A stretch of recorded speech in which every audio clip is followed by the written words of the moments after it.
अध्याय 11 Fireboltt. Harry यह नहीं जानता था कि वह हनी ड्यूक्स के तहखाने तक कैसे पहुंचा, सुरंग में कैसे गया, वापस महल तक कैसे पहुंचा। वह तो बस इतना जानता था कि वापसी की यात्रा जैसे उसे जरा भी समय न लगा हो। उसे तो यह भी पता नहीं था कि वह कर क्या रहा था, क्योंकि उसके सिर में वे बातें हथौड़े की तरह पड़ रही थी जो उसने अभी अभी सुनी थी। किसी ने भी उसे पहले कभी यह बात क्यों नहीं बताई? Dumbledore, Hagrid, mister Weasley, Cornelius Fudge, किसी ने भी कभी इस बात का जिक्र तक क्यों नहीं किया कि हैरी के माता पिता की मौत इसीलिए हुई थी क्योंकि उनके सबसे अच्छे दोस्त ने उन्हें धोखा दिया था। रॉन और हरमाइनी डिनर के दौरान पूरे समय परेशानी से हैरी को ही देखते रहे। उन्होंने छिपकर जो सुना था उसके बारे में वे इसीलिए बातचीत नहीं कर सकते थे क्योंकि पर्सी उनके पास ही बैठा था। जब वे भीड़ भरे हॉल की तरफ जाने वाली सीढ़ियों पर चढ़े तो वहां पर उन्हें फ्रेड और जॉर्ज दिखे, जो 5-6 गोबर बम चलाकर सत्र खत्म होने की खुशी मना रहे थे। हैरी यह नहीं चाहता था कि फ्रेड और जॉर्ज उससे यह पूछें कि वह हॉग्समीड गया था या नहीं, इसलिए वह चुपचाप अपने खाली कमरे में चला गया।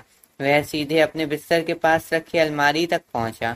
उसने अपनी किताबें एक तरफ हटाईं और जल्दी ही उसे वह चीज मिल गई जिसे वह ढूंढ रहा था। चमड़े की जल्द वाला वह फोटो एल्बम जो हैग्रिड ने उसे 2 साल पहले दिया था। इस एल्बम में उसके माता पिता की जादुई तस्वीरें थीं। बिस्तर पर बैठने और पलंग के पर्दे लगाने के बाद वह एल्बम के पन्ने पलटने लगा, जब तक कि वह अपने माता पिता की शादी की एक तस्वीर तक नहीं पहुंच गया। उसके पिता उसकी तरफ देखकर हाथ हिला रहे थे और मुस्कुरा रहे थे। हैरी की तरह ही उनके बाल भी काले थे, बिखरे हुए थे और हर तरफ खड़े हो रहे थे। जाहिर है हैरी को ये बाल विरासत में मिले थे। पास में ही हैरी की माँ भी थी, जो खुशी से दमक रही थी, और उनकी बाह उसके डैडी की बाह में थी, और वहाँ वह ब्लैक ही होना चाहिए, उनका बेस्ट मैन। हैरी ने पहले कभी उसकी तरफ ध्यान ही नहीं दिया था। अगर उसे पहले से यह मालूम नहीं होता कि इस पुराने फोटो में खड़ा आदमी ही ब्लैक है, तो वह कभी इस बात का अंदाजा नहीं लगा सकता था। फोटो में उसका चेहरा धंसा हुआ और बालों भरा नहीं था, बल्कि सुंदर और हंसमुख था। जब यह तस्वीर ली गई थी, क्या तब भी वह वोल्डेमॉर्ट के लिए काम कर रहा था? क्या उस समय भी वह अपने पास खड़े दोनों लोगों की मौत की योजना बना रहा था? क्या वह जानता था कि उसे अज़्काबान की जेल में 12 साल काटने पड़ेंगे, जिसके बाद उसका हुलिया इतना बदल जाएगा कि उसे पहचानना मुश्किल होगा? हैरी ने उस सुंदर और हंसमुख चेहरे की तरफ घूरते हुए सोचा। परंतु ब्लैक पर दमपिशाचों का असर नहीं होता है, और दमपिशाचों के पास आने पर उसे मेरी मम्मी की चीखें नहीं सुननी पड़ती है। हैरी ने धड़ से एल्बम बंद किया और उसे वापस अपनी अलमारी के पीछे की तरफ रख दिया। फिर अपना दुशाला और चश्मा उतार कर वह बिस्तर में घुस गया। उसने अच्छी तरह पर्दे लगा लिए ताकि कोई उसे देख ना सके। कमरे का दरवाजा खुला। हैरी, रॉन ने झिझकती आवाज में कहा, लेकिन हैरी चुपचाप लेटा रहा और सोने का नाटक करता रहा। रॉन फिर से बाहर चला गया। उसके जाने के बाद हैरी करवट बदल कर पीठ के बल लेट गया, लेकिन उसकी आंखें खुली थीं। हैरी के मन में नफरत का ऐसा लावा उबल रहा था जैसा उसने पहले कभी महसूस नहीं किया था। ऐसा लग रहा था जैसे यह लावा जहर की तरह उसके खून में तैर रहा हो। अंधेरे में भी उसकी आंखों के सामने यही दृश्य आ रहा था कि ब्लैक उसकी तरफ देखकर हंस रहा है। ऐसा लग रहा था जैसे किसी ने एल्बम वाली तस्वीर को उसकी आंखों के सामने चिपका दिया हो। ऐसा लगा जैसे कोई उसे फिल्म दिखा रहा हो कि सीरियस ब्लैक पैटर पेटिग्रू के, जो नेविल लॉन्गबॉटम से मिलता जुलता था, पर खच्चे उड़ा रहा है। हालांकि उसे जरा भी पता नहीं था कि ब्लैक की आवाज कैसी होगी, लेकिन उसे एक धीमी रोमांचित आवाज सुनाई दे रही थी। काम हो गया है मालिक, पॉटर दंपत्ति ने मुझे अपना रहस्य रक्षक बना लिया है। और फिर एक तीखी हंसी सुनाई दी, वही हंसी जो हैरी दमपिशाचों के करीब आने पर अपने दिमाग में सुनता था। हैरी, तुम्हारी तुम्हारी हालत बहुत खराब लग रही है। हैरी को सुबह जाकर नींद आई। देर से जागने पर उसने देखा कि कमरे में कोई नहीं था। उसने कपड़े पहने और घुमावदार सीढ़ियों से उतरते हुए वह उस हॉल में पहुंचा जो पूरी तरह खाली था। उसमें सिर्फ 2 लोग थे। इनमें से एक रॉन था, जो अपना पिपरमेंट मेंढक खा रहा था और अपना पेट मल रहा था। दूसरी हरमाइनी थी, जिसका होमवर्क 3 टेबलों पर फैला हुआ था। बाकी लोग कहाँ हैं? हैरी ने पूछा। बाहर घूमने गए हैं, याद नहीं है क्या? आज छुट्टियों का पहला दिन है। रॉन ने हैरी को बहुत ध्यान से देखते हुए कहा। लंच का समय हो गया है, मैं बस तुम्हें उठाने आ ही रहा था। हैरी आग के पास वाली कुर्सी पर बैठ गया। खिड़कियों के बाहर अब भी बर्फ गिर रही थी। आग के सामने क्रुक्षैक्स किसी लंबे कालीन की तरह पसरी हुई थी। तुम्हारी हालत सचमुच अच्छी नहीं लग रही है, हरमाइनी ने उसके चेहरे को परेशानी से देखते हुए कहा। मैं ठीक हूँ, हैरी बोला। हैरी सुनो, हरमाइनी ने रॉन की तरफ कनखियों से देखते हुए कहा। कल हमने जो बातें सुनी उन्हें सुनकर तुम्हें दुख तो हुआ होगा, लेकिन तुम कोई बेवकूफ़ी का काम मत करना। जैसे? हैरी ने कहा। जैसे ब्लैक का पीछा करने की कोशिश करना, रॉन ने तत्काल कहा। हैरी समझ गया कि उसके सोते समय उन दोनों ने इस बातचीत की रिहर्सल कर ली होगी। वह कुछ नहीं बोला। हरमाइनी ने कहा, तुम ऐसा कुछ नहीं करोगे, है ना हैरी? रॉन बोला, क्योंकि ब्लैक इस लायक नहीं है कि उसके लिए अपनी जान जोखिम में डाली जाए। हैरी ने उनकी तरफ देखा। वे लोग स्थिति को समझ ही नहीं रहे थे। क्या तुम्हें पता है कि जब भी दंपिशाच मेरे पास आते हैं तो मुझे क्या सुनाई देता है? रॉन और हरमाइनी ने डरते हुए अपने सिर हिलाए। मैं अपनी मम्मी की चीखें सुनता हूँ, जो वोल्डेमॉर्ट के सामने गिड़गिड़ा रही थी। और अगर कोई अपनी मम्मी की इस तरह की आखिरी चीखें सुने तो वह उन्हें आसानी से नहीं भुला सकता। और अगर बाद में यह पता लगे कि उनके किसी दोस्त ने उनके साथ गद्दारी की थी और वोल्डेमॉर्ट को उनके पीछे भेजा था, हरमाइनी ने सदमे में आते हुए कहा, तुम कुछ नहीं कर सकते हो। दंपिशाच ब्लैक को पकड़ लेंगे, उसे अज़्काबान भेज दिया जाएगा और उसे अपने किए की सजा मिल जाएगी। तुमने फज की बातें सुनी तो थी। अज़्काबान का ब्लैक पर उतना बुरा असर नहीं होता है जितना कि दूसरे लोगों पर होता है। यह उसके लिए उतनी बड़ी सजा नहीं है जितनी दूसरों के लिए है। तो तुम क्या कहना चाहते हो? रॉन ने बहुत तनाव भरी आवाज में कहा। तुम ब्लैक को मारना चाहते हो? बेवकूफी की बातें मत करो, हरमाइनी ने दहशत से कहा। हैरी किसी को नहीं मारना चाहता, है ना हैरी? एक बार फिर हैरी ने जवाब नहीं दिया। वह नहीं जानता था कि वह क्या करना चाहता था। वह तो बस इतना जानता था कि जब ब्लैक आजादी से घूम रहा हो तो वह हाथ पर हाथ धरे नहीं बैठना चाहता था। उसने अचानक कहा, मैल्फॉय जानता है, याद है उसने जादुई कार्ड की क्लास में मुझसे क्या कहा था? अगर मैं तुम्हारी जगह होता तो मैं खुद उसे पकड़ने जाता, मैं बदला लेता। तुम हमारी वजह मैल्फॉय की बात मानोगे? रॉन ने गुस्से से कहा। सुनो, तुम्हें पता है कि जब पेटिग्रू ब्लैक को पकड़ने गया था तो उसकी माँ को क्या मिला था? डैडी ने मुझे बताया था, order of Merlin first class और एक डब्बे में पेटिग्रू की एक उंगली।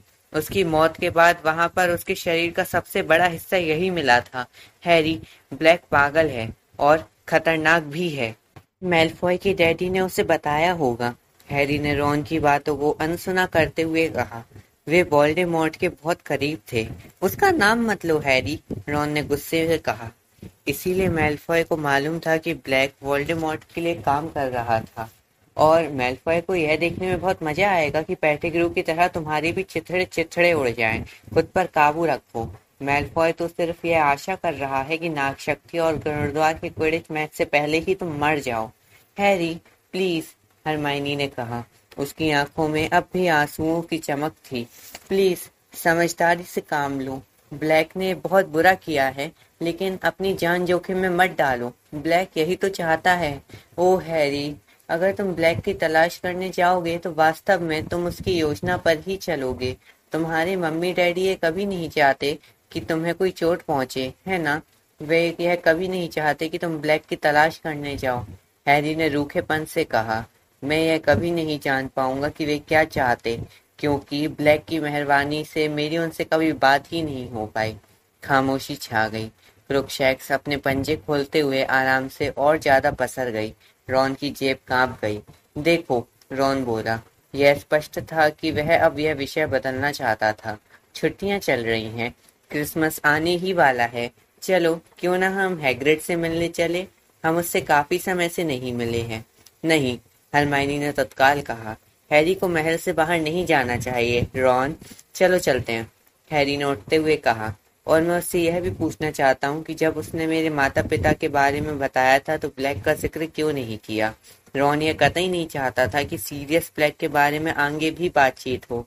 उसने जल्दी से कहा, या फिर हम शतरंज खेल लेते हैं, या गोबस्टोन्स पर्सी का सेट रखा हुआ है।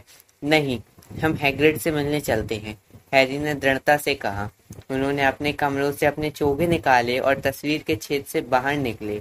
फिर खाली महल में से होते हुए वे बलूत के दरवाजे से बाहर गए। वे धीरे धीरे ढलान पर उतरे।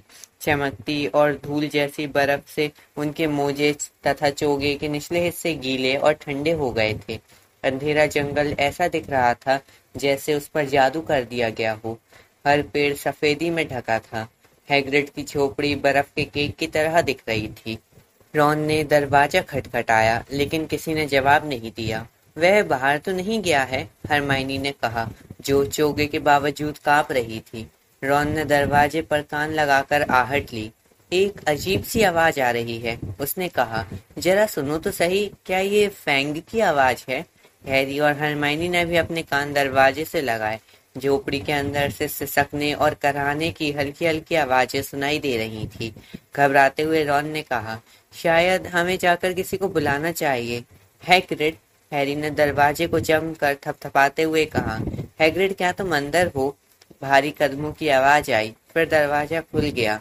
हैग्रिड सामने खड़ा था। उसकी आंखें लाल और सूजी हुई थी। उसके चमड़े के कोट के सामने वाले हिस्से पर आंसू बह रहे थे। तो तुम लोगों ने खबर सुन ली, वह जमकर चीखा और हैरी की गर्दन से लिपट गया। हैग्रिड आम आदमी से कम दुगने आकार का था, इसलिए यह कोई मजाक की बात नहीं थी। हैरी हैग्रिड के वजन से गिर जाता, लेकिन रॉन और हरमाइनी ने उसे बचा लिया। उन दोनों ने हैग्रिड की एक एक बाह पकड़कर उसका बोझ संभाल लिया। फिर वे तीनों उसे झोपड़ी के अंदर ले गए। उन्होंने हैग्रिड को एक कुर्सी पर बिठा दिया। वह अपना चेहरा टेबल पर टिकाकर जोर जोर से सिसक रहा था। उसका चेहरा आंसुओं से चमक रहा था, जो उसकी खिचड़ी दाढ़ी पर बहते हुए नीचे आ रहे थे। हैग्रिड, क्या हुआ? हरमाइनी ने हैरान होकर पूछा। हैरी को टेबल पर एक सरकारी पत्र दिखा जो खुला पड़ा था। यह क्या है हैग्रिड? हैग्रिड की सिसकियां तेज हो गई, लेकिन उसने हैरी की तरफ पत्र बढ़ा दिया, जो उसे जोर जोर से पढ़ने लगा। प्रिय श्री हैग्रिड, आपकी कक्षा में गरुड़ अश्व ने एक विद्यार्थी पर हमला कर दिया था। उस मामले में पूरी जांच करने के बाद हमने प्रोफेसर डंबलडोर की यह बात मान ली है कि इस दुर्भाग्यपूर्ण घटना के लिए आप जिम्मेदार नहीं हैं। यह तो बहुत अच्छी बात है ना हैग्रिड? रॉन ने हैग्रिड का कंधा थपथपाते हुए कहा। लेकिन हैग्रिड सुबकता रहा और उसने अपना दैत्याकार हाथ हिलाते हुए हैरी को आगे बढ़ने का इशारा किया। बहरहाल, हमें उस गरुड़ अश्व की चिंता है। हमने यह फैसला किया है कि हम मिस्टर लूसियस मैल्फॉय की शिकायत पर विचार करेंगे और इस मामले को खतरनाक प्राणी खात्मा समिति के सामने रखेंगे। इस मामले की सुनवाई 20 अप्रैल को होगी और हम चाहेंगे कि आप उस दिन लंदन में समिति के ऑफिस में अपने गरुड़ अश्व को लेकर उपस्थित हों। हम यह भी चाहते हैं कि इस दौरान उस गरुड़ अश्व को एकांत में और अच्छी तरह बांध कर रखा जाए। आपका। फिर स्कूल के गवर्नरों की सूची थी। ओह, रॉन ने कहा, लेकिन हैग्रिड, तुमने तो कहा था कि बग्बी एक अच्छा गरुड़ अश्व है। मुझे पूरा यकीन है कि वह छूट जाएगा। तुम खतरनाक प्राणी खात्मा समिति के उन बदमाश लोगों को नहीं जानते, हैग्रिड ने अपनी आस्तीन से आंखें पोंछते हुए भरे गले से कहा। वे दिलचस्प प्राणियों के दुश्मन हैं। हैग्रिड की झोपड़ी के कोने से अचानक एक आवाज आई, जिसे सुनकर हैरी, रॉन और हरमाइनी तीनों ने तेजी से घूमकर देखा। बग्बी कोने में लेटकर कुछ चबा रहा था, जिससे पूरे फर्श पर खून फैल रहा था। हमसे यह नहीं हुआ कि हम उसे बर्फ में बाहर छोड़ दें, हैग्रिड ने कहा, अकेला, और वह भी क्रिसमस पर। हैरी, रॉन और हरमाइनी ने एक दूसरे की तरफ देखा। दिलचस्प प्राणियों के बारे में उनके और हैग्रिड के विचारों में जमीन आसमान का अंतर था। जो प्राणी हैग्रिड को दिलचस्प लगते थे, वही दूसरों को भयंकर जानवर लगते थे।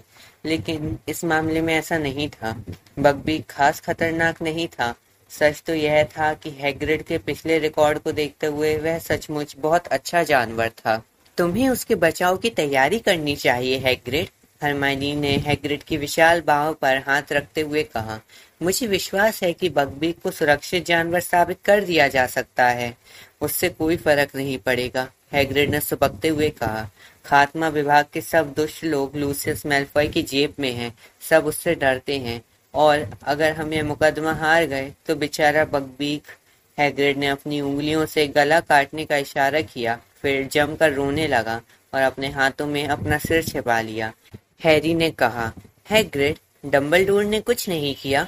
वे हमारे लिए पहले ही बहुत कुछ कर चुके हैं। हैग्रिड ने दर्द भरे स्वर में कहा, अभी उनके सामने भी बहुत सी समस्याएं हैं। दम पिशाचों को महल से दूर रखने के कारण पहले ही लोग उनकी काफी बुराई कर रहे हैं। उधर सीरियस ब्लैक आसपास मंडरा रहा है। रॉन और हरमाइनी ने तत्काल हैरी की तरफ देखा। वे उम्मीद कर रहे थे कि अब हैरी हैग्रिड पर आग बबूला होगा कि उसने उसे ब्लैक के बारे में सच्चाई क्यों नहीं बताई, लेकिन हैग्रिड इतना दुखी और दहशत में था कि हैरी ने इस बारे में उससे कुछ नहीं कहा।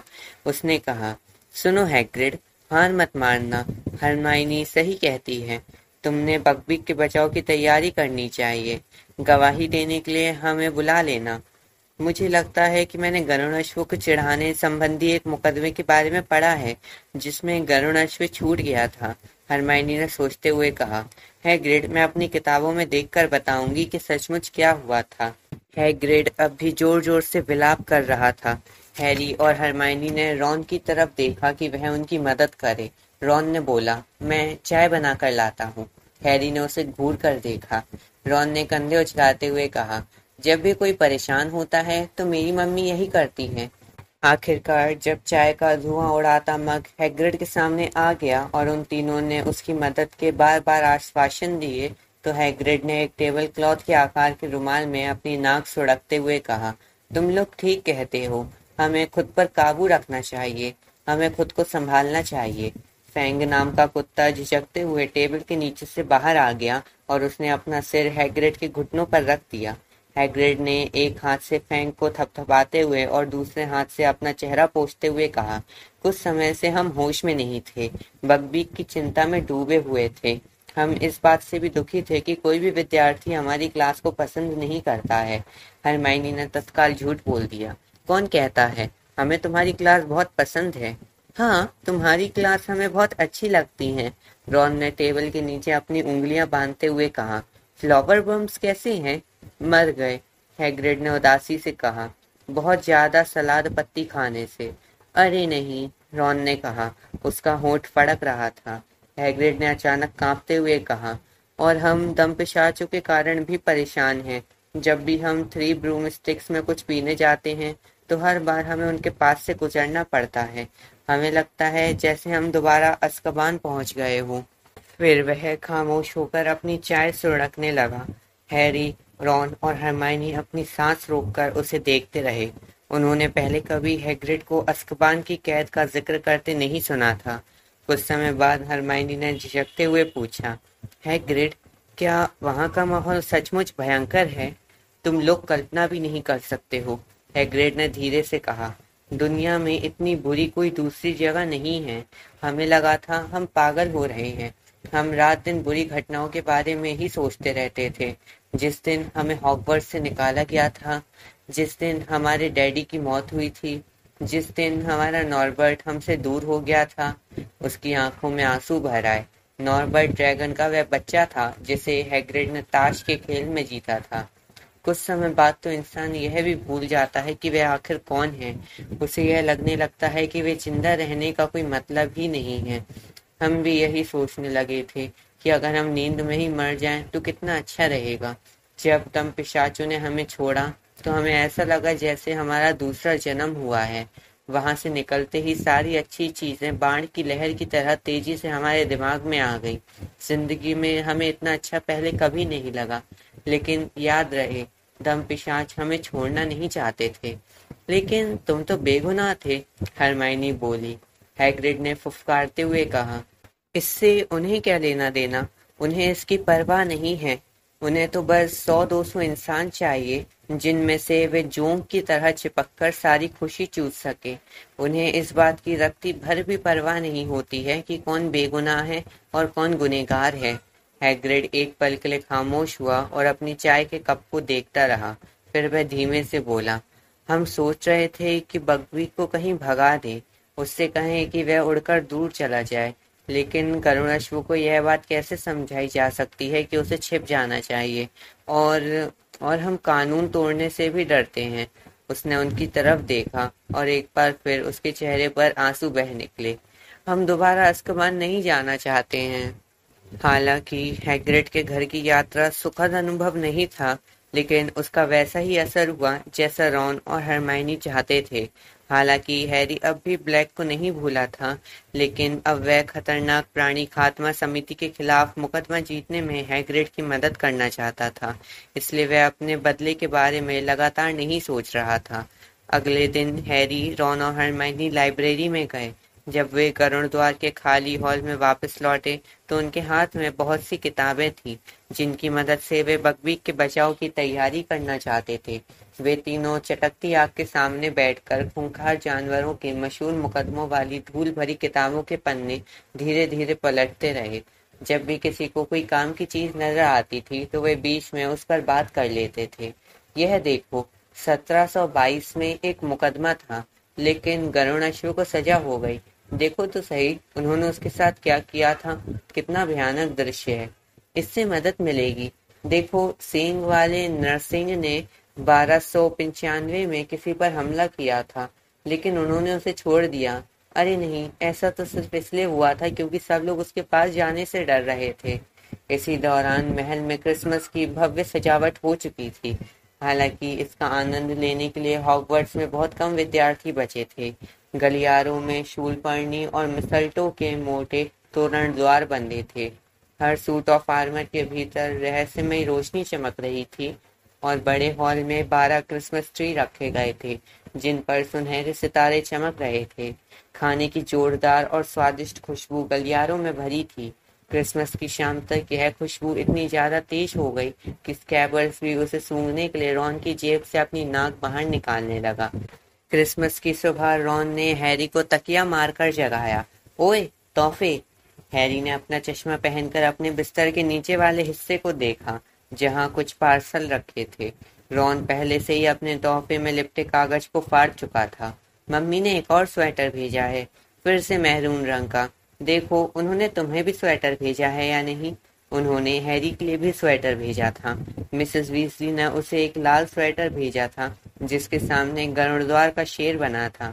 इसके अलावा उन्होंने घर पर बनी 1 दर्जन मिन्स पाई, क्रिसमस केक और नट ब्रिटल का डब्बा भी भेजा था। जब हैरी ने इन सब चीजों को एक तरफ हटाकर रखा तो उसे इसके नीचे एक लंबा और पतला पैकेट दिखा। वह क्या है? रॉन ने महरून मोजों का पैकेट खोलते हुए पूछा। पता नहीं। हैरी ने पार्सल पर लिपटे कागज को फाड़ा और उसके मुंह से आह निकल गई। एक शानदार चमचमाती जादुई झाड़ू उसके बिस्तर पर गिर गई। रॉन के हाथ से मोजे छूट गए और वह झाड़ू को ज्यादा करीब से देखने के लिए अपने बिस्तर से कूद गया। मुझे विश्वास नहीं हो रहा है, उसने भारी आवाज में कहा। यह फायर बोल्ट थी। यह हैरी के सपनों की वही झाड़ू थी जिसे देखने के लिए वह छूमंतर गली में रोज जाता था। जब उसने उसे ऊपर उठाया तो उसका हैंडल चमकने लगा। उसके हाथ में आते ही झाड़ू थरथराने लगी। फिर हैरी ने उसे छोड़ दिया। झाड़ू बिना किसी सहारे के हवा में झूलने लगी और उस पर सवार होने के लिए आदर्श ऊंचाई पर स्थिर हो गई। हैरी की निगाह हैंडल के ऊपरी हिस्से पर लिखे सुनहरे रजिस्ट्रेशन नंबर से खिसककर नीचे आई और उसने चिकनी तराशी हुई टहनियों से बनी पूंछ को देखा। रॉन ने धीमे से पूछा, इसे किसने भेजा है? देखो, शायद अंदर कोई कार्ड हो, हैरी ने कहा। रॉन ने फायर बोल्ट पर लिपटे कागज को पूरी तरह से फाड़ दिया। कुछ भी नहीं है। तुम पर इतने पैसे खर्च किसने किए होंगे? हैरी ने हैरानी से कहा। मैं शर्त लगा सकता हूँ कि डर्सली परिवार ने तो नहीं किए होंगे। मैं शर्त लगा सकता हूँ कि डंबलडोर ने भेजी होगी, रॉन ने फायर बोल्ट के चारों तरफ घूमते हुए कहा। उसकी आंखें इसके हर इंच की सुंदरता को निहार रही थी। उन्होंने तुम्हें गुमनाम तरीके से अदृश्य चोगा भी तो भेजा था। वह मेरे डैडी का था, हैरी बोला। डंबलडोर ने तो उसे सिर्फ मुझ तक पहुंचाया था। झाड़ू की बात अलग है। वे मुझ पर सैकड़ों गैलियंस खर्च नहीं करेंगे। वे विद्यार्थियों को इस तरह की चीजें कैसे बांट सकते हैं? इसलिए तो उन्होंने अपना नाम नहीं लिखा, रॉन ने कहा, ताकि मैल्फॉय जैसे मूर्ख लोग पक्षपात का आरोप ना लगाएं। देखो हैरी, रॉन ने जोर से हंसते हुए कहा, मैल्फॉय, जरा सोचो तो सही। जब मैल्फॉय तुम्हें इस झाड़ू पर देखेगा तो उसका क्या हाल होगा? वह तो सुअर की तरह पागल हो जाएगा। यह एक अंतरराष्ट्रीय स्तर की झाड़ू है ना? मुझे यकीन नहीं हो रहा है। हैरी ने फायरबोल्ट पर हाथ फिराते हुए कहा। रॉन मैलफॉय के बारे में कल्पना करके जोर जोर से हंसने लगा और हैरी के बिस्तर पर औंधा हो गया। हैरी बुदबुदाया, आखिर कौन? मैं जानता हूँ, रॉन ने अपनी हंसी रोकते हुए कहा। मैं जानता हूँ कि कौन हो सकता है। शायद ल्यूपिन। क्या? अब हैरी हंसने लगा था। ल्यूपिन? सुनो, अगर उनके पास इतने पैसे होते तो वे खुद के लिए नए दुशाले खरीद सकते थे। हाँ, पर वे तुम्हें पसंद करते हैं, रॉन बोला। और जब तुम्हारी निम्बस 2000 टूटी थी, उस समय वे बाहर गए थे। उन्होंने इसके बारे में सुना होगा और छूमंतर गली में जाकर तुम्हारे लिए यह खरीद ली होगी। तुम क्या कह रहे हो? वे बाहर गए थे? हैरी ने कहा। जब मैं मैच खेल रहा था तो वे बीमार थे, पर वे अस्पताल में तो नहीं थे, रॉन ने कहा। मैं स्नेप की सजा के अनुसार उस समय वहां पर बेड पेन साफ कर रहा था, याद है ना? हैरी ने रॉन की तरफ देखा और उसके माथे पर बल पड़ गए। मुझे नहीं लगता कि ल्यूपिन के पास इतने पैसे होंगे। तुम दोनों हंस क्यों रहे हो? हरमाइनी अभी अभी आई थी। वह ड्रेसिंग गाउन में थी और क्रुकशैक्स को उठाए हुए थी। क्रुकशैक्स बहुत चिड़चिड़ी दिख रही थी क्योंकि उसके गले में एक भड़कीली रस्सी बंधी थी। उसे यहाँ से हटाओ। रॉन ने जल्दी से स्कैबर्स को बिस्तर से उठाकर अपने पजामे की जेब में रख लिया, लेकिन हरमाइनी उसकी बात नहीं सुन रही थी। उसने क्रुकशैक्स को सीमस के खाली बिस्तर पर पटक दिया और मुंह खोलकर फायरबोल्ट को देखने लगी। ओह हैरी, तुम्हें ये किसने भेजी है? पता नहीं, हैरी बोला। इसके साथ कोई कार्ड नहीं है। उसे यह देखकर हैरानी हुई कि हरमाइनी इस खबर से रोमांचित नहीं हुई और उसने कोई अंदाजा नहीं लगाया। इसके बजाय उसका चेहरा उतर गया और उसने अपना होठ काट लिया। रॉन बोला, तुम्हें क्या हुआ? पता नहीं, हरमाइनी ने धीमे से कहा। लेकिन यह अजीब है ना? मेरा मतलब है, यह बहुत अच्छी झाड़ू है ना? रॉन ने जमकर आह भरी। फिर वह बोला, हरमाइनी, यह दुनिया की सबसे अच्छी झाड़ू है। तब तो यह बहुत महंगी होगी। शायद इसकी कीमत नागशक्ति की सारी झाड़ुओं से ज्यादा होगी, रॉन ने खुश होते हुए कहा। हरमाइनी बोली, देखो, हैरी को इतनी महंगी झाड़ू कौन भेजेगा? और अपना नाम भी नहीं बताएगा। किसे परवाह है? रॉन ने अधीरता से कहा। सुनो हैरी, क्या मैं इसकी सवारी कर सकता हूँ? हरमाइनी तीखी आवाज में बोली। मुझे नहीं लगता कि हाल फिलहाल किसी को इस झाड़ू की सवारी करनी चाहिए। हैरी और रॉन उसकी तरफ देखते रह गए। तुम्हें क्या लगता है, हैरी को इससे क्या करना चाहिए? फर्श साफ करना चाहिए, रॉन बोला। लेकिन हरमाइनी जवाब दे पाए इससे पहले ही क्रुकशैक्स सीमस के बिस्तर से कूदी और उसने सीधे रॉन के सीने पर छलांग लगा दी। उसे यहाँ से बाहर निकालो, रॉन गरजा। उसने क्रुकशैक्स को अपने से दूर हटाने की कोशिश करी। उधर स्कैबर्स रॉन के कंधे के ऊपर से उछलकर भागने की कोशिश कर रहा था। रॉन ने स्कैबर्स की पूंछ पकड़ ली और क्रुकशैक्स को लात जमाने की कोशिश की। क्रुकशैक्स के बजाय उसका पैर हैरी के संदूक से टकराया, जो खुल गया। इसके बाद रॉन दर्द से कराहते हुए लंगड़ाने लगा। क्रुकशैक्स की पूंछ अचानक खड़ी हो गई। कमरे में एक तीखी सीटी बजने लगी। मुखबिर यंत्र वर्णन अंकल के पुराने मोजे से बाहर निकल आया था और फर्श पर चमकते हुए घूम रहा था। मैं उसके बारे में तो भूल ही गया था। हैरी ने नीचे झुकते हुए मुखबिर यंत्र को उठाया। मैं इन मोजों को कभी नहीं पहनता हूँ। मुखबिर यंत्र उसकी हथेली पर घूमता रहा और सीटी बजाता रहा। उसे देखकर क्रुकशैक्स को गुस्सा आ रहा था और वह गुर्रा रही थी।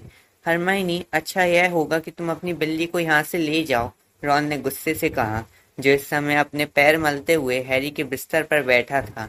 तुम उस चीज को बंद नहीं कर सकते, वह हैरी से बोला। जब हरमाइनी धड़धड़ाते हुए कमरे से बाहर निकली, क्रुकशैक्स की पीली आंखें अब भी बुरे इरादे से रॉन पर जमी थी। हैरी ने मुखबिर यंत्र को एक बार फिर मोजे में रखकर उसे संदूक में बंद कर दिया। अब कमरे में सिर्फ रॉन की आवाज सुनाई दे रही थी, जो दर्द और गुस्से से कराह रहा था। स्कैबर्स रॉन के हाथ पर लेटा हुआ था। हैरी ने काफी समय बाद स्कैबर्स को रॉन की जेब से बाहर देखा था। उसे यह देखकर दुख भी हुआ और हैरानी भी कि कभी मोटा ताजा दिखने वाला स्कैबर्स अब बहुत दुबला हो गया था। उसके बहुत से बाल भी झड़ गए थे। उसकी हालत अच्छी नहीं दिख रही है ना? हैरी बोला। सब तनाव के कारण है, रॉन बोला। अगर वह मूर्ख बिल्ली उसे परेशान ना करे तो उसकी हालत सुधर जाएगी। लेकिन हैरी को जादुई जानवरों की दुकान वाली महिला की बात याद आ गई, जिसने कहा था कि आमतौर पर चूहे 3 साल तक ही जिंदा रहते हैं। उसे यह भी लगा कि अगर स्कैबर्स में कोई छिपी हुई शक्ति नहीं है, जिन्हें उसने कभी प्रदर्शित नहीं किया है, तो वह अपनी जिंदगी के आखिरी दौर में पहुंच गया है। हालांकि रॉन अक्सर शिकायत करता था कि स्कैबर्स बोरिंग और बेकार है, लेकिन हैरी यह बात अच्छी तरह जानता था कि स्कैबर्स के मरने पर रॉन को बहुत दुख होगा। उस सुबह गरुड़द्वार के हॉल में क्रिसमस की भावना बहुत कमजोर थी। हरमाइनी ने क्रुकशैक्स को अपने कमरे में बंद कर दिया था, लेकिन वह इस बात पर रॉन से गुस्सा थी कि उसने क्रुकशैक्स को लात मारने की कोशिश की थी। रॉन अब भी इस बात पर गुस्सा था कि क्रुकशैक्स ने स्कैबर्स को एक बार फिर खाने की कोशिश की थी। हैरी ने उन दोनों के बीच सुलह कराने की कोशिश छोड़ दी और फायरबोल्ट की जांच करने में जुट गया, जिसे वह अपने साथ हॉल में ले आया था। न जाने क्यों हरमाइनी इस बात से भी चिढ़ रही थी। उसने कहा कुछ नहीं, लेकिन वह झाड़ू को इस तरह देखती रही जैसे वह भी उसकी बिल्ली की बुराई कर रही हो। लंच के समय वे बड़े हॉल में गए। उन्होंने देखा कि हाउस की टेबलें दीवारों के पास पहुंच गई हैं और अब कमरे के बीच में सिर्फ एक टेबल ही रखी है। उसके चारों तरफ 12 कुर्सियां रखी थी। Professor Dumbledore, McGonagall, Snape, Sprout और फिल्टविक कुर्सियों पर बैठे थे। वहां पर चौकीदार फिल्च भी था, जिसने अपना सदाबहार भूरा कोट आखिरकार उतार दिया था। उसकी जगह पर वह एक बहुत पुराना और थोड़ा ढीला दिखने वाला टेल कोट पहने था। वहां पर सिर्फ 3 और विद्यार्थी थे, 2 फर्स्ट ईयर के जो बहुत घबराए हुए दिख रहे थे और एक नागशक्ति का 5th ईयर का विद्यार्थी जिसका चेहरा मनहूस था। जब हैरी, रॉन और हरमाइनी टेबल के पास पहुंचे तो डंबलडोर बोले, क्रिसमस की शुभकामनाएं। चूंकि हम लोग इतने कम हैं, इसलिए हमें लगा कि हाउसों की टेबलों का उपयोग करना मूर्खतापूर्ण होगा। बैठ जाओ, बैठ जाओ। हैरी, रॉन और हरमाइनी टेबल के कोने पर लाइन में आसपास बैठ गए। पटाखे, डंबलडोर ने उत्साह से कहा और स्नेप की तरफ एक बड़ा सफेद पटाखा बढ़ाया, जिन्होंने अनिच्छा से इसे चलाया। बंदूक के धमाके की तरह पटाखा उड़ा और उसमें से जादूगरनी का एक बड़ा सा हेड गिरा, जिस पर गिद्ध बना था। हैरी को बहरूपिया याद आ गया और उसने रॉन की तरफ देखा। फिर दोनों के चेहरे पर मुस्कान आ गई। स्नेप का मुंह उतर गया और उन्होंने उस हेड को डंबलडोर की तरफ बढ़ा दिया। डंबलडोर ने तत्काल हेड की अदला बदली करके स्नेप को अपना जादूगरों वाला हेड दे दिया। शुरू करो, उन्होंने टेबल से कहा और चारों तरफ मुस्कुराते हुए देखा। जब हैरी बुने हुए मसालेदार आलू ले रहा था तो बड़े हॉल का दरवाजा एक बार फिर खुला। प्रोफेसर ट्रेलोनी उनकी तरफ इस तरह आ रही थी जैसे वे पहियों पर चल रही हों। उन्होंने इस खास मौके पर हरी चमकदार पोशाक पहन रखी थी, जिससे वे बड़े आकार वाली चमकदार तितली लग रही थी। डंबलडोर ने उठते हुए कहा, सिबिल, कितना सुखद आश्चर्य है। मैं भाग्य दर्पण में देख रही थी, हेडमास्टर, प्रोफेसर ट्रेलोनी ने अपनी धीमी आवाज में कहा, और मुझे यह देखकर हैरानी हुई कि मैं अकेले लंच करने की बजाय आप लोगों के साथ लंच कर रही हूँ। भाग्य के इशारों को मैं नजरअंदाज कैसे कर सकती थी, इसीलिए मैं जल्दी से अपने टावर से निकली। देर से आने के लिए माफी चाहती हूँ। कोई बात नहीं, कोई बात नहीं, डंबलडोर बोले। उनकी आंखें चमक रही थी। मैं एक कुर्सी का इंतजाम कर देता हूँ।